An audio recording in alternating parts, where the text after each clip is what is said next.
Hi, my name is Joe Rittenhouse. Welcome to Ho Chi Minh City, Vietnam. I'm at one of the many roadside beverage stations. You can also buy gas here for your scooter. If you've ever met me, you've probably noticed that there's a certain way that I talk. I don't do it to try to be irritating or annoying. It's like I'm always teaching things. I always talk about things in a technical way or like an instructional way. I'll talk about, well, did you know it that it's like this? Or if you want to do it, you can do it like that, or it'll take this long to learn it. And I always talk like that. I don't do it to be irritating or annoying, but it's just, it's like a way that I like to include people. And I found a better way of explaining it. And if you go back to like when we're children, there's two parts to this. The first part is when you go back to when we're children, we love to learn about everything, to touch everything, to try everything, to see what is fun, what's interesting. And we're like that from the time that we're very young. You put anything in front of a child, you put some paints in front of it, it would happily play with them and try the different kinds and see what it can do. If you put Legos, it'll start building. If you put a plant in front of it, it'll start to kind of poke at it and learn about it. So we're naturally inquisitive. Children are like that. You can put anything in front of them and they want to learn about it. And I'm willing to bet that adults are the same way. But that sense of interest in the world and wanting to learn has kind of died as we've gotten older.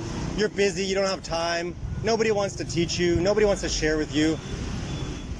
For example, like say right now, you don't have to go anywhere, but I had all the equipment and just give me 30 minutes of your time and I'll show you how to do welding. I have all the equipment. Let's see what it's like to learn how to weld. You know, you try to make it look pretty, kind of interesting. You've probably never done that before. I think that'd be fun. I think that'd be interesting. Or maybe you don't have to go anywhere, but I have all the tools and some wood. I'm going to teach you how to make some furniture. I don't actually know how to make furniture, but just an example. You'd probably think that's pretty interesting. You'd probably be like, yeah, I kind of want to try that. I want to see what that's like. Let me see if I can make it look, rounded and beautiful and cool and put little engravings in it. That'd be cool. Or maybe if you had time and I could provide you with the equipment. I'll put a race car in front of you and say, just go for a couple of laps. You want to learn how to do it? You want to learn how to see if you can get your best time? You'd probably want to do it. You're like, yeah, let me see how fast I can go around the track. Let me figure out how to shift these gears here. I've always wanted to do this. And I'm willing to bet that a lot of things like this, people would always be willing to try them, to do them. But we get older, we get busy. Nobody wants to share with us. Nobody wants to teach with us. And I think that's a sad thing. I think that we're all naturally inclined to share, to work together, to teach each other, and to help each other have more and be more. That's the first part. And the second part is the concept that I call teach, don't show. Share, don't show. Include, don't show. Be abundant, don't just show. What I mean by show is don't just show me what you're doing. And this explains why I talk the way I do, is because I never just show people what I'm doing. What's the point of me just showing you, hey, I travel, or hey, I'm riding a motorcycle, or hey, I'm flying an airplane? I wouldn't see the point in that. What I mean is, I think why people like to show things is because it provides them with a sense of identity, of feeling cool, feeling safe and secure. I can do something that you can do, that you can't do. I'm doing something that you can't do. I have something that you don't have. They like that sense of power and security, because being unique, having something that you don't have, that's kind of like a scarcity mindset. It means if I have things that you don't have, I'm in a better position than you are. I think that's why people do it. There's a lot of people today that they want to show things. They want to show off. Let me show you what I can do. But I realize that I'm not a showing type of person. I get no satisfaction, no joy, no sense of safety or security out of that. No sense of power or excitement. What I do love to do, and it might be irritating if you've met me before, is I like to teach, include, to be abundant, and explain. I think this is coming from a source of abundance. And what it means is if I'm going to show you something, I want you to play with me. I want you to play with me doing the thing. I want you to travel with me, and then I want to hear your story about it.